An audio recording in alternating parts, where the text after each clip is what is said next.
ನಮಸ್ಕಾರ ಸ್ನೇಹಿತರೆ ದೇಶದ ಎಲ್ಲ ರೈತರಿಗೆ ಕೇಂದ್ರ ಸರ್ಕಾರದಿಂದ ಮಹತ್ವದ ಗುಡ್ ನ್ಯೂಸ್ ಬಂದಿದೆ. ಪ್ರಧಾನಮಂತ್ರಿ ಕಿಸಾನ್ ಸಮ್ಮಾನ್ ನಿಧಿ ಯೋಜನೆಯ ಫಲಾನುಭವಿಗಳಿಗೆ ಸಂಬಂಧಿಸಿದಂತೆ ಕೇಂದ್ರ ಸಚಿವ ಸಂಪುಟ ಮಹತ್ವದ ನಿರ್ಧಾರ ಕೈಗೊಂಡಿದೆ. ನೀವು ಈಗಾಗಲೇ PM ಕಿಸಾನ್ ಯೋಜನೆಯ ಲಾಭ ಪಡೆಯುತ್ತಿದ್ದರೆ ಅಥವಾ ನಿಮ್ಮ ಮನೆಯಲ್ಲಿರುವ ಯಾರಾದರೂ ರೈತರಾಗಿದ್ದರೆ ಈ ಮಾಹಿತಿ ತಪ್ಪದೇ ತಿಳಿದುಕೊಳ್ಳಿ.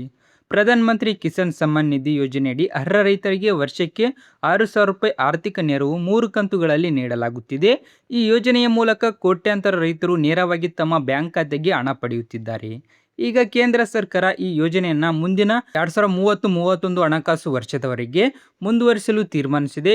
ಇದರಿಗಾಗಿ ಸುಮಾರು 3.15 ಲಕ್ಷ ಕೋಟಿ ಅನುದಾನವನ್ನ ಮೀಸಲಿಡಲಾಗಿದೆ. ಅಂದರೆ ಮುಂದಿನ ಹಲವು ವರ್ಷಗಳ ಕಾಲ ಯೋಜನೆ ಮುಂದುವರಿಯುವ ಸಾಧ್ಯತೆ ಮತ್ತಷ್ಟು ಬಲವಾಗಿದೆ.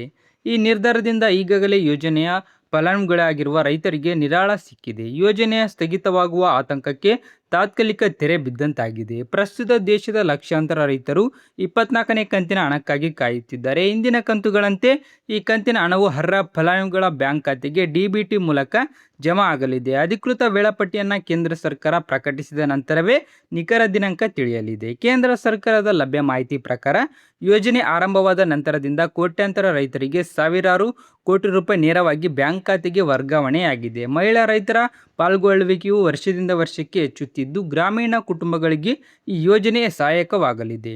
ನೀವು ಹೊಸದಾಗಿ PM ಕಿಸಾನ್ ಯೋಜನೆಗೆ ಅರ್ಜಿ ಸಲ್ಲಿಸಲು ಬಯಸುತ್ತಿದ್ದರೆ ನಿಮ್ಮ ಭೂ ದಾಖಲೆಗಳು, ಆಧಾರ್, ಬ್ಯಾಂಕ್ ಖಾತೆ ಮತ್ತು EKYC ವಿವರಗಳು ಸರಿಯಾಗಿರುವುದನ್ನು ಖಚಿತಪಡಿಸಿಕೊಳ್ಳಿ.